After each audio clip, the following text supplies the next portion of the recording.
નમસ્કાર વિદ્યાર્થી મિત્રો, સ્વાગત છે તમારું યુટ્યુબ ચેનલની અંદર. દૂરદર્શન ડીડી ગિરનાર પર હોમ લર્નિંગ અંતર્ગત જે કાંઈ પ્રસારણ થતું હોય છે એમાં ધોરણ 3, 4 અને 5નો જે પ્રસારણનો સમય છે એમની વાત કરીએ તો માર્ચ મહિના પ્રમાણે ધોરણ 3નો પ્રસારણનો સમય 9 થી 9:30નો છે, ધોરણ 4નો પ્રસારણનો સમય 9:30 થી 10નો છે, ધોરણ 5નો પ્રસારણનો સમય 10 થી 10:30 વાગ્યાનો છે.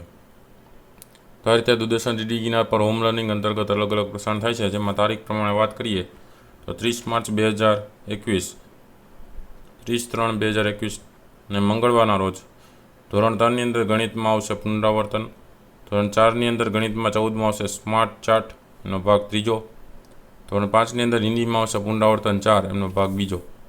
તો આ રીતે ધોરણ 3, 4 અને 5ની અંદર અલગ અલગ પ્રસારણ છે એ થવાનું છે. ધોરણ 6, 7, 8ની વાત કરીએ તો દૂરદર્શન ડીડી ગિરનાર પર હોમ લર્નિંગ અંતર્ગત જે કાંઈ પ્રસારણ થાય છે એમાં ધોરણ 6, 7 અને 8નો જે પ્રસારણનો સમય છે માર્ચ મહિના પ્રમાણેનો એની વાત કરીએ તો ધોરણ 6નો પ્રસારણનો સમય છે 10:30 થી 11નો છે, ધોરણ 7નો પ્રસારણનો સમય છે 11:30 થી 12 વાગ્યાનો છે અને ધોરણ 8નો પ્રસારણનો સમય છે 2:30 થી 3 વાગ્યાનો છે. તો આ રીતે હોમ લર્નિંગ અંતર્ગત અલગ અલગ પ્રસારણ છે એ આ સમય પ્રમાણે થતું હોય છે. અને તારીખ પ્રમાણે વાત કરીએ તો 30 માર્ચ 2021 એટલે 30/3/2021 અને મંગળવારના રોજ ધોરણ 6ની અંદર ગણિતમાં આવશે 13મું સમમિતિ એનો બીજો ભાગ, ધોરણ 7ની અંદર ગણિતમાં આવશે 13મું ઘાત અને ઘાતાંકનો પહેલો ભાગ, ધોરણ 8ની અંદર ગણિતમાં આવશે 14મું અવયવીકરણ એનો ભાગ 2. તો આ રીતે ધોરણ 6, 7, 8ની અંદર અલગ અલગ પ્રસારણ છે થવાનું છે.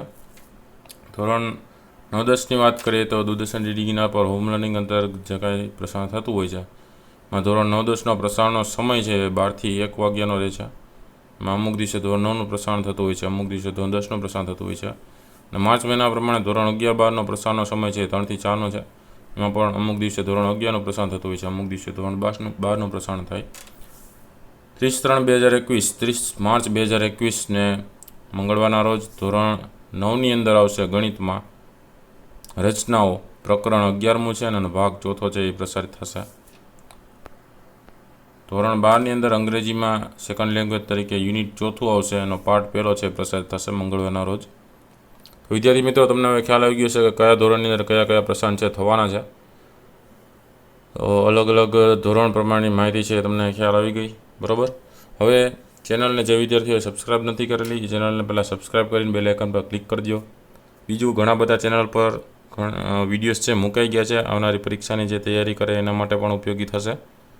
અલગ અલગ જે કંઈ કસોટી આવતી હોય એને લગતા, બરાબર, જે કંઈ મોસ્ટ ટાઈમથી પ્રશ્નો છે એ પણ મળશે. સ્વાધ્યાયપોથીના પ્રશ્ન તરીકે પણ જે ઉપયોગી થતા હોય છે એવા પણ છે. એમાં ઉપર પ્લેલિસ્ટમાં જવાનું, પ્લેલિસ્ટની અંદર તમે જશો ને ત્યાં તમને તમારા ધોરણ પ્રમાણેના પ્લેલિસ્ટ જોવા મળશે. એમાં સ્વાધ્યાયપોથીના પ્રશ્ન જવાબ છે, અલગ અલગ સ્વાધ્યાયને લગતા પ્રશ્ન જવાબ છે અને ઘણા બધા બીજા પણ પ્રશ્ન જવાબ છે એ ઉપયોગી થશે, બરાબર. તો એ જોતા રહેજો, ન જોયા હોય તો પણ જોઈ લેજો અને તમારી કાળજી રાખજો. ફરી પાછા નવા વિડીયો સાથે મળીશું. Thank you very much. Take care.